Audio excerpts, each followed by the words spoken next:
Well, as you can see, this is a very big book, Providence, over 700 pages.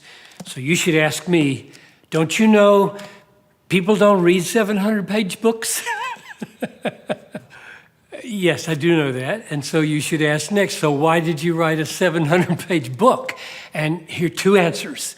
One is that a few people read 700-page books, and they tend to be the people who influence other people.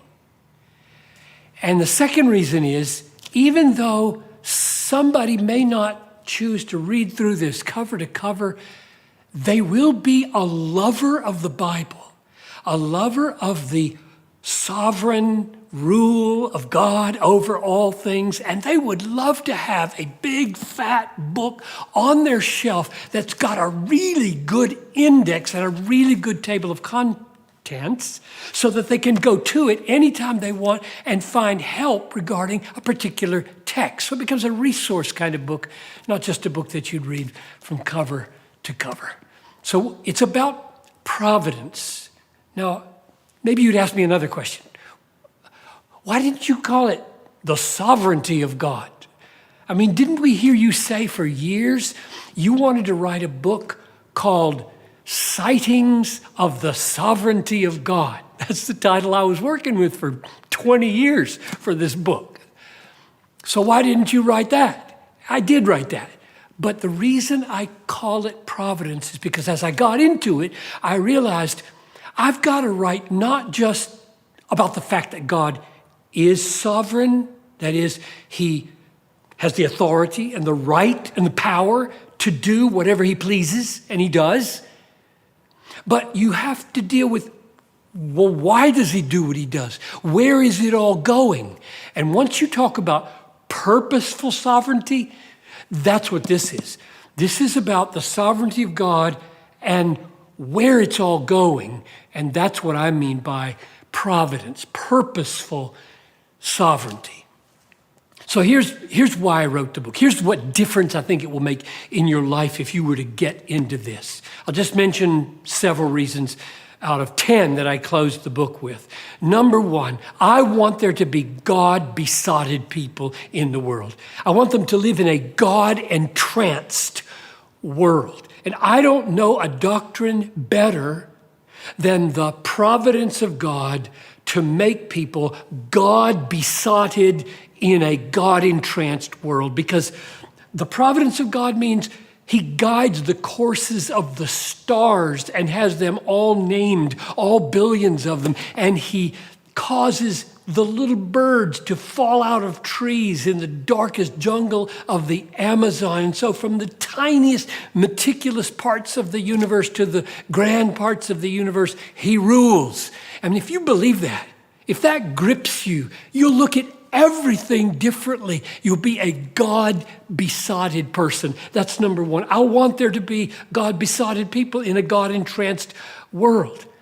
Number two, I want you to have assurance of your salvation.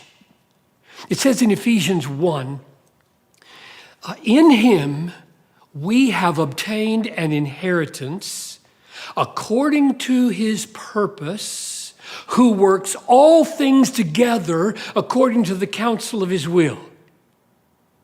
So, works all things according to the counsel of his will is providence. But notice, it's connected to, we have an inheritance.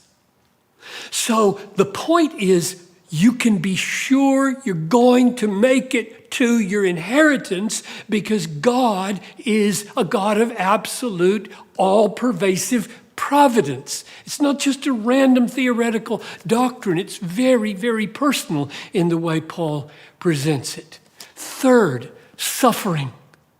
In my life, in my teaching, in my experience, no doctrine comes close to providing the stability underneath your feet when the worst things happen to you. Nothing is better than to know you meant it for evil, Satan.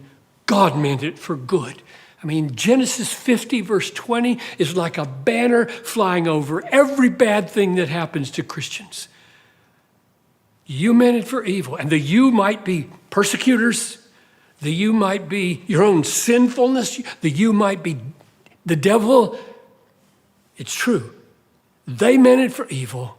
God, in his providence, meant it for good. Therefore, there's a rock under your feet. You never have to say, where was God when this happened? And the last thing I would say is courage and authority to pursue the nations. You remember what Jesus said? All authority in heaven and on earth has been given to me. Go make disciples. If you believe that God has all-pervasive, all-embracing authority, right, power over all nations, you'll take that command with joyful seriousness. I think this book is a book about missions as it is a book about everything, because God's providence is all-pervasive. So for those 4 reasons at least, I hope and I pray that you will find help in this book.